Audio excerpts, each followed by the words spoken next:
You can get these beautiful smooth paths right next to the glacier with these sweeping views. Yeah, and you just feel like you could be in a dream. You get the best of all worlds when you come and run in the Chamonix Valley, which is really wonderful. It's just where everything seems to be happening in terms of trail running. Hi, everyone, and thank you so much for joining us. I'm going to start with a little bit more about me so that you know. And I am a professional trail runner. I live in Chamonix, and I am South African, in case you couldn't place my accent. I'm currently a professional runner for the North Face, and I love trail running and anything in the outdoors. So I race anything between a marathon up to 100 miles at the moment. And most of my races are in and around Chamonix or in the Alps. So I get to explore a lot of beautiful trails around here, and I can't wait to share it all with you. What we're going to be covering today is Chamonix as a location. Why does it live up to the hype? I'm sure you've all heard a bit about it. We'll be going over that. We'll be delving a little bit into my story as a trail runner, how I landed up in the French Alps as a South African. And then we'll be going into my trips and what to expect if you were to sign up for one of my trips. We'll go over the logistics, what that entails, how to train and prepare for your running in the Alps or for your trip if you do book one with us. So I love starting with this photo because it just shows how beautiful and incredible it is to run anywhere in the Chamonix area in the French Alps. You get these incredible views of the mountains in the background. There are crystal clear lakes. There's smooth trails. It feels like you're in some kind of dreamland. So this photo is from a place called Mont-Blanc, which is just above the Chamonix Valley. It's about a 1,200 meter climb from the valley floor to get up to this beautiful spot. And it's a really iconic place. Lac Blanc, it means the white lake in English, so you can see why. In winter, this is all covered with snow, and it's just this beautiful landscape. So that is something for you to think about when you come to run in Chamonix. I just love this photo because, I don't think there's anywhere else in the world, definitely nothing that I know that I've ever been, but in Chamonix, just above the valley, you can be running right next to the glacier, as close as you can see in this photo. You can hear it cracking and moving, and it's just this like really overwhelming feeling of being so close to nature. This particular photo is La Jonction, which you'll hear me say over and over again in this presentation because it's such a beautiful trail. But really, I think Chamonix is one of the only places in the world where you can get so close to a glacier and run alongside it for a while. The same trail, but from a different angle. And I wanted to show you this to indicate that you can get these beautiful smooth paths right next to the glacier with these sweeping views. And again, you just feel like you could be in a dream, really, running next to these ancient glaciers that have been there for century, obviously. This one, you'll see, if you look carefully in the top left-hand corner, is me running up a trail after climbing up that little ladder that you can see. And this is, again, in the Chamonix Valley. It's a place called Brevant. And in the background is a place called Aiguille du Midi. And this is one of the most famous places in the Chamonix Valley because that top spire that you can see there is actually a lift station. And also it has a museum where you can go, you can take a lift all the way up from the valley floor to the top of that. And a lot of climbers start their climbs from there. There's loads of climbs around this area. There's a very famous ski route, and a lot of the climbers and alpinists go up here on a daily basis to do their kind of mixed route adventures. So there's no running that takes place up there, but we get to look at it from wherever we are in the valley. Yeah, it's just, again, to indicate that Chamonix is a place where everything is so accessible. You could even take the lift up here, have a croissant and a cup of coffee, look at the view and come down again, all in about an hour or 2 hours. And I think that's just such an incredible feature of coming to Chamonix. We also have wonderful wildlife. This is an ibex that you might see when you're out on the trails. They are very curious and sometimes quite naughty creatures. So You just need to watch out for their big horns, but really lovely to see these guys out in nature and on the trails. And if you have been to Chamonix, or you might have seen videos of the Alps in general, but it's just the most wonderful feeling running through the trails in Chamonix and hearing the cowbells. It's such an iconic sound to hear, like that rhythmic ding dong of the cows as they are munching on the grass and, moseying around in the fields. So I love this photo because it contrasts the cows and the sound. You can almost hear the sound of the cowbells with the beautiful backdrop in the mountains and the glaciers in the background. You'll see lots of refuges if you come to Chamonix. You can connect a lot of your routes going via the refuges, and they have little bells on their necks too, which is very sweet. Many of you might be wondering how on earth a South African trail runner ended up in the French Alps in Chamonix as a professional trail runner. I started running when I was very young, in the middle of junior school, so I was around 9 or 10 years old. And as time went on, I started to take it more and more seriously. And I was competing professionally in South Africa from around 2012. And then I started to get more into the international scene. There was one specific moment, though, that really stands out to me as when Chamonix stole my heart. Was I distinctly remember waking up one of those mornings, and I went hiking with my dad up in the mountains. And I just couldn't believe that this was real life, that people actually went running here, and that there were races here, and that this was a possibility for somebody's future.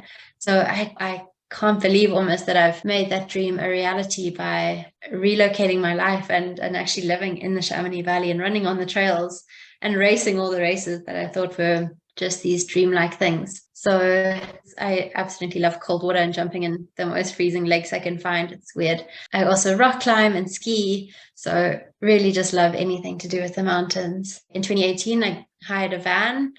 Actually, I bought a van and lived here for the whole summer and then sold it again. And I started really building a good community and finding out these amazing things that you could do in the mountains that I didn't know existed before. And in this photo, we are glissading. That's what it's called when you ski down on your feet with some friends in the valley. And yeah, it's a really fun activity to do. So eventually, after a lot of traveling around Europe and the Alps, I settled on Chamonix as my place to build my future and live. And it just really captured my heart in every way. You can be up in the mountains and with the most incredible community. And yeah, it's really a hub for anything and everything trail running. The biggest race in the calendar for trail runners. It's considered the most competitive, high-level race on the calendar every year in August. And it starts and finishes in Chamonix. I'll talk about it a bit more, about the route and everything, but there are hundreds of thousands of people that come to the valley in August to race this race. Chamonix makes sense for me as a professional athlete, being in the place where everything happens. And I think the last stat that I read or heard, that there are about 100,000 people that come to Chamonix in August for the UTMB, which is just insane. If you think about the local residents who are here year-round, is more like 10,000. So you can just imagine the amount that it swells in the month of UTMB, and especially the week. There's a 100-mile distance. That's it's more like 170 Ks. There's 100K. There's a 60K, a 40K, and they've just introduced a 15K also. So lots of different events for different abilities and distances and specialities. It's really something to behold. The route of the Ultra Trail Mont-Blanc, it starts and finishes in Chamonix, and it goes all the way into Italy, and you traverse into Switzerland, back into France by the time you get around Valenciennes, that's back in French territory, and you finish again in Chamonix. And the whole time you're circumnavigating this Mont-Blanc Massif, which is towered over by the Mont-Blanc summit, which is 4,800 something meters high. And yeah, if you follow the blue with your eyes, you can just see how it makes so much sense as a loop to run, that you can go all the way around the mountains always with a view of Mont-Blanc or the Grand Juras or one of these other really high peaks, and start and finish in this iconic town of Chamonix. I won't go into the different distances, but the other races then cut some of this course. And then in terms of the trips that we offer, you can do a self-guided tour on the entire route. The trips that I host, we drive from Chamonix through the tunnel, which goes through the mountains of Mont-Blanc, and onto the Italian side, and we run this beautiful section here, which I'll show you photos of in a second. And then we also cover this French side here above the Chamonix Valley. So we don't do some of these trails and some of the Swiss trails, but there are self-guided and other guided trips that do. This is showing you the summit of Mont Blanc, and just something to behold as you think about running around this entire route, always with that one huge peak in your mind. That is the Ultra du Mont Blanc. And like I said, when I do my trips in the Chamonix Valley, we always start with this one trail run, which goes up to a beautiful little cafe with these brightly colored umbrellas called La Floria. And it's a very quick round trip up and down from the valley. You can get up and down in around an hour and a half. So it's very, very accessible. It's a beautiful route. You get stunning views of the valley. And I think it's just such a good indication of how in Chamonix you can there's so much accessibility, and you'll hear me say this again, but you get both the feeling of being in nature and in this wild space while you're in these mountains and seeing these incredible views, maybe seeing an ibex somewhere around. So you get the best of both worlds, I guess. And that's something that's so special about Chamonix Valley. So somewhere else that we go in our trip that I said a little earlier is the Italian side of the Ultra du Mont Blanc route. So you remember that's like on this side of the mountain, and it boasts some of the most incredible views. You run on these stunning paths, which are really smooth, as you can see, and you can see down here where my cursor is. They just go on seemingly forever over ridge lines and across the most beautiful terrain. And then all the time you've got this backdrop of really stunning glaciers and towering peaks. This is another picture of the same area with my group from last year on the Balcony Trail on the Italian side of the Ultra du Mont Blanc. And a bonus of going through to Italy is that we get to eat pizza and do all the fun Italian things like that, mostly the pizza. Another point of interest that we go to during my camps is the Mer de Glace. The Mer de Glace is the Sea of Ice in French. So I'll go into this a little more, but something that's so special about the Mer de Glace is that it is considered where the birthplace of mountain tourism began in the Alps.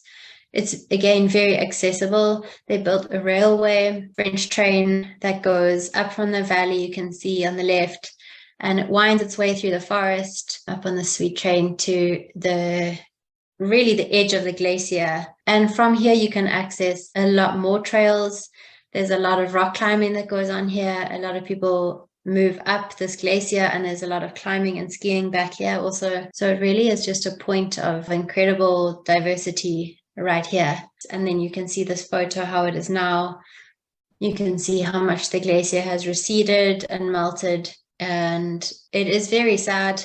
It's definitely something to note and something to really take care of and think about. And that's one of the reasons that we do the trip. This beautiful peak called the Dru is somewhere where you can access from Mer de Glace. So just a few meters, I guess, or a few hundred meters from Mer de Glace. Well, you can get this view from right there, but the trails extend, and the Dru is one of the other iconic peaks in the valley, which you can see from almost anywhere. This picture is of the Chamonix Church, and it is very central and very iconic in the Chamonix Valley. It is the starting and ending point of all the races in the valley and all the fastest known times, or FKTs. So there's really famous people who have done incredible FKTs from this valley, from the church. And also, if you look in the background of the church at this like light green strip going up, we'll go into that. We do that in the trip. That's called the vertical kilometer. It starts at the church and you gain 1,000 meters in elevation by the time you get all the way to the top. And something that's so cool also about Chamonix is that you can't really see it in this photo, but there's a lift that goes up from the valley floor to the top of this. And there's actually another one that goes across all the way to the high point. And that's just to show that everything is so accessible here in the mountains, because you are out in really big mountains and in nature. It's very accessible. You can take the lift down if you get really tired or anything happens at most times of the year. So that's just quite incredible. So the trail of the vertical kilometer winds up underneath the lift station, and then you pop out at the top. So it's quite a fun one to do, and we always do it in our tours. And then this church is also where I'm sure some of you who know of or have heard of Kilian Jornet. He is the best mountain athlete in our sport in trail running, and he has the record from the church up to the summit of Mont-Blanc and down back to the church in 5 hours and some change, which is quite an incredible feat. So this is him finishing the Mont-Blanc marathon a few years ago. And I think that something is so special about coming to the valley is that you get to run on these trails and experience these things that some of the best athletes in the world do and have done. This is the trail that goes up from the valley. In this photo, it's a nice one. You can see the Chamonix Valley in the background, the beautiful glaciers, and it's just a really steep uphill climb to get to the top. It is also a race in June, every June, yeah. It's not all vertical meters. You can really go super steep up and super steep down, but you don't need to be too intimidated, because there are also these really lovely, smooth balcony trails, which means that the trail traverses, it kind of cuts the mountainside and really opens up for these stunning views and some really lovely smooth running. You can see some of the others in the background that are less vertical and more traversy. So that's a really nice aspect of the valley and the running that we get here. Example of a balcony trail that traverses on the Italian side again. So I'm going back to my favorite Italian side. This one is near the Refuge Bertoni. It is also on the UTMB race route and something that we do in our tours. So just to show you how smooth and open the trails can be sometimes, in contrast to those really vertical, steep ones. I'm coming back to La Jonction, which remember I said I was going to mention over and over again. This photo, I think, displays such a stunning aspect of the valley, because La Jonction is the trail that you can run up. So you're running right next to the glaciers, always in between, like weaving your way up in between these two huge glaciers. And then when you pop out at the top, it's where the two have come together and there's just the sea of white. And again, you know, climate change, you can see the effect of climate change and everything getting a bit warmer. On the left here, where there's so much glacier melt, and down here the glacier has receded so much, it used to go all the way into town, this one. And if you did come here and see these things, how urgent it is, to the need to protect this beautiful environment and the sea of ice and this white La Jonction area. So other than the running in the Chamonix Valley, there's also the wonderful aspect that you get to combine it with a lot of eating and drinking, if that is something that you enjoy. And like I said earlier, you can always link your runs with these different refuges along the trails, and you can stop for blueberry tart, and you can have some coffee or even some wine or some beer, and really just enjoy your time out in the mountains. So this is a photo of some of us on one of our tours enjoying some different flavored tarts. And again, here from last year, this is one of my clients about to dig into some different flavors. And as I said, this is just something really special. Of course, we do need to take care being in the mountains and being at high altitude, but there is also that feeling of being always close to something. So you never have to worry too much about being alone in the mountains. And I think that you get the best of all worlds when you come and run in the Chamonix Valley, which is really wonderful. So moving away from food and from the actual trails themselves, another aspect of this beautiful valley and town is really that because of trail running growing at such a rate, and because of the beautiful trails that we have and the incredible races that we have, the community has just snowballed into this insane thing. In summer, you'll just find every professional or famous trail runner is in the Chamonix Valley, and if that's not your thing, fine. There are just the most incredible people that have moved to the valley because of the trail running here and because of the special uniqueness. And so it's really the snowball effect of, as the community grows, then more people get attracted to it, and it's just where everything seems to be happening in terms of trail running. And that's really also something to enjoy when you are here. This is a picture of us from last year at the top of one of our peaks that we got up called Possets. I wanted to show you and tell you a little bit about why I do all women's tours. So as I've been in trail running and in the sport for quite some time, I realized that women don't have as much visibility and therefore as much accessibility as men do in mountain sports. It's still very male dominated, and women really need to fight a little bit harder to get recognized and prove ourselves in the mountains. This struck me as very sad and something that needed changing. So I host all women's tours in the hope that as we gain more visibility and more confidence on the trails and out in nature, we can start to develop our own community. And I think also role models comes into it hugely. If you can see a woman who's running in the Alps and who's doing these things in these big mountains, it inspires you to think that you could do the same. So we really need to work a little bit hard at getting ourselves out and about in order to role model this kind of stuff to up and coming generations. And I think that there's also something so special about women coming together in nature and in the mountains. And that's also why I love having all women's tours in Chamonix and in and around these mountains. Because when we all come together as women in a safe and comfortable space, and you combine that with these incredible views and being in nature and feeling those feelings that mountains give you, then such powerful things can happen. We're all together and discussing things about the future and maybe some struggles from the past and, potential solutions that we could think of to move forward in a better way. And it's just really an incredible connector of women coming together in nature. So I do host all women's tours and would love if you would join me on one of those. This kind of sums up what I was saying about us all being together in the mountains. Not only are there like lifelong bonds and forward thinking for future generations, but also just a whole lot of fun. I think when women come together and feel comfortable with each other in a very safe space, it just allows for a lot of freedom and laughter and ideas to come up. So friendships are formed on these tours. We need to look after our minds and our well-being. So in addition to some of the more, conventional tours, I'm hoping to host a tour that is digging more into things like self-love and imposter syndrome as women, and really digging into why we are the way we are and how can we change that. So keep an eye out for that one. It will hopefully be coming out very soon, and that will be very interesting to combine, that mindfulness and being in nature and running on these beautiful trails and eating all the good food.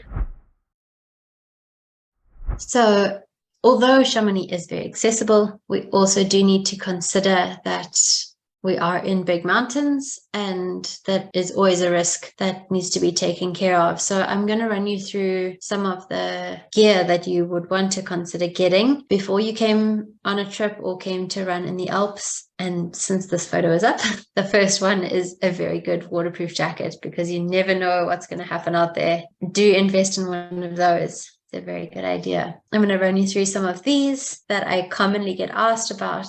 The first one is you want to invest in some good trail running shoes. I often get asked what type of trail running shoes to get, and obviously it's incredibly individual. So my advice here is to try and aim for comfort first. Try and invest in a trail shoe that really, as soon as you put it on, you feel like, this is is a good comfortable shoe. I can spend some hours in this, because remember, you will be spending really a lot of hours out on the trails and in the mountains. So you want something very comfortable for your foot. Another thing to take note is that you want good tread on the bottom and good grip. You'll be running over rocks and through mud and down steep hills. So definitely make sure that you have got something with a good grip on the bottom. Poles are also something that I get asked about a lot. This is an interesting one. A lot of people, so these are hiking poles, by the way. A lot of athletes do run with poles when the mountains are really steep, like here. They help you to move uphill with more ease, and downhill they can save your legs a little bit. I would say though that it's vital that you know how to use them. So if you are thinking of investing in some, make sure that you have time to practice with them so that they are actually useful to you, because they can be quite cumbersome to learn to use and put away and take out. At my trip, we do have an array of poles that you can try on the day, and I'll carry them for you, and then you can take them out and we'll go through a little thing of how to use them, and you can decide whether you like them or not before you buy. So some tape is also a very good idea to carry with you all the time in case you sprain an ankle on those rocks. Make sure you have your snacks. We spend quite a few hours out on those trails, and it's very important to keep your glycogen levels high and that you don't crash, both from a physical aspect, but also so that you can continue to enjoy the mountains and not get grumpy. So you can take anything that feels convenient to eat, like chocolates, little bars, energy bars. You can even delve into some gels if you really want to go into the science of it all. Personally, when I'm just out running, I take like a big bag of, I think Americans call it candy, I call it Haribo, and I take some chocolates and I just munch away to make sure that I'm keeping my energy levels high. And then when I race, of course, I use gels. But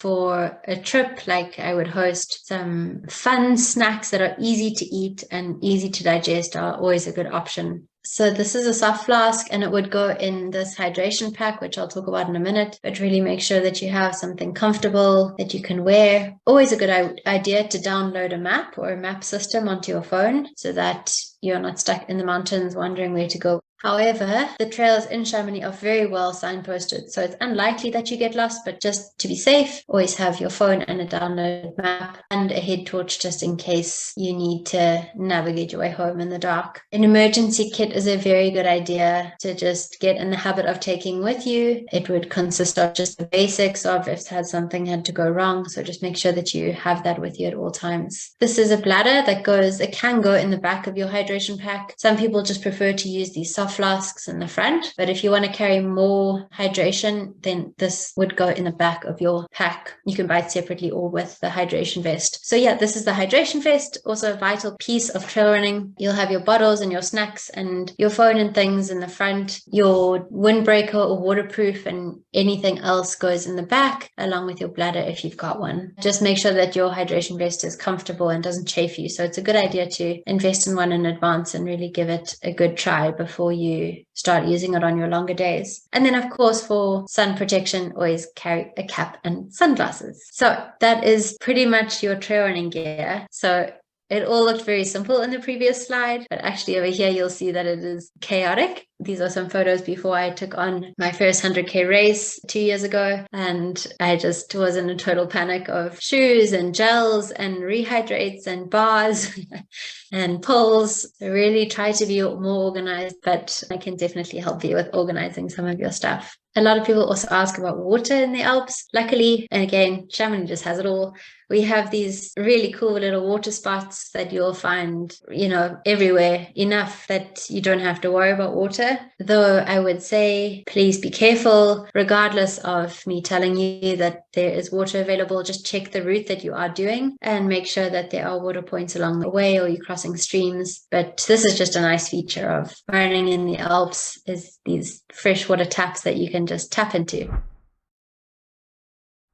So I'm going to get to some reviews so you can get a better idea of what people think about these trail running trips that I host. And really, I think the highlight that a lot of people say is that sharing the space with women is something very, very special. It's really lovely to hear that people were inspired and challenged. And I think that being surrounded by women really helps you to do that, to feel those feelings, because we all support each other as we go. Lihan from Singapore before. She loved her time in the Alps here. She actually went just before, after we took this photo together, I just caught up with her and I could see she had a few tears in her eyes. So I asked her what was wrong, and she, I thought that, oof, maybe something had happened or she had hurt herself. And she just said that she was in tears because she really couldn't believe that she was doing what she was doing and achieving the things that she was. She didn't know that she could do it before. So really being pushed out of your comfort zone with the backdrop of beautiful mountains, being surrounded by supportive people, seems to be the theme that just comes out over and over again from clients. Another client from last year, Lucy, and she had to say that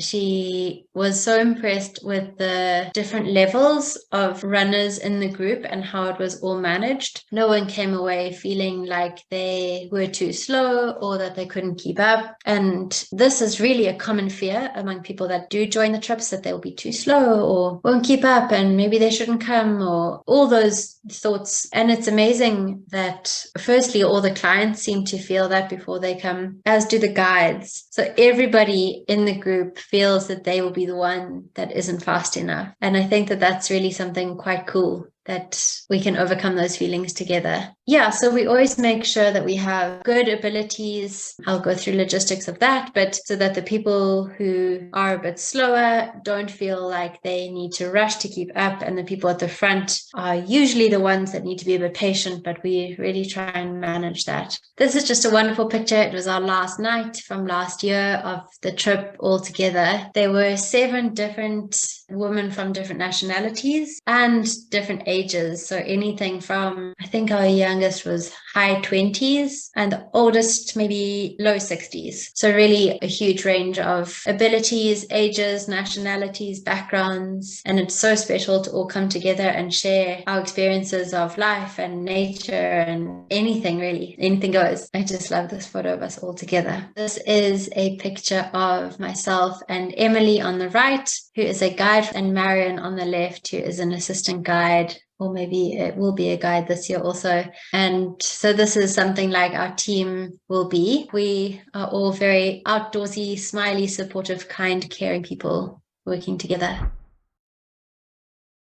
So a lot of people want to know how to train for coming to the Alps. It can be different than where people have grown up, maybe in cities or somewhere where there aren't these huge mountains, probably. So luckily, it's not as hectic as people think. There are some really technical parts and some really steep parts. But like you saw in those balcony trail photographs, that there is also really smooth running some of the time. So you really want to get used to being able to run or power hike uphill. Actually, I'd say mostly power hike, which is just really glorified walking uphill. And I have a program called the Personalized Prep Program, which I and co-coach. We have it just on the Alps, and people can phone in and we have an hour and a consultation call, and then we send a tailored program based on our knowledge of individual, and it indicates how you can best train for coming to the Alps and running in the Alps. And in addition to that, I also own a coaching business of my own called the Run Project, and we offer one-on-one coaching in a more intense way. So really you just want to get used to running up and down hills, and there's lots of ways to do that. So no need to worry. Can you do it?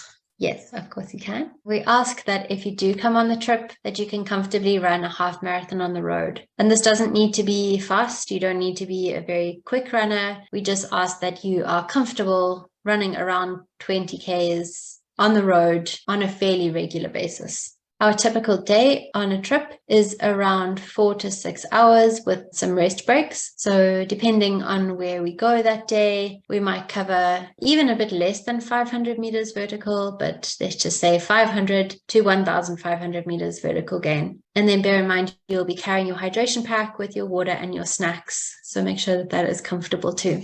As I said a little bit earlier, we split the big group into smaller groups, not like split, we do different routes, but just like as the day goes on, we'll make sure that no one is left alone. So we all regroup at strategic points along the trail, and then everyone goes at their own pace. No one ever goes the wrong way. We make sure that everyone is always together and safe. And like I said earlier too, if anything does go or usually it's the faster runners that need to hold back a little bit and be patient, but it's never anything else about rushing or trying to keep up. That's never the case. So some good tips and tricks. When you are getting to Chamonix, you will fly into Geneva, and all the shuttles to and from Chamonix, the hotels, the breakfasts and dinners are organized and planned for you. And lunch is the only thing that's not covered, but we will be out on the trails during the lunch breaks. So you can eat the snacks that you've brought or buy something from the refuges, and we supply the snacks for you to choose from every morning. So you don't have to worry about bringing your own. But if you do have some that you would like to bring that you know works for you or that's particularly delicious, please do bring those with you and we'll munch them out on the trails. A quick shout out to 57 Hours. This is how you can book for the trips to come and run on one of our tours. I'm really hopeful that I can see some of you on the trips, or at least in the Alps.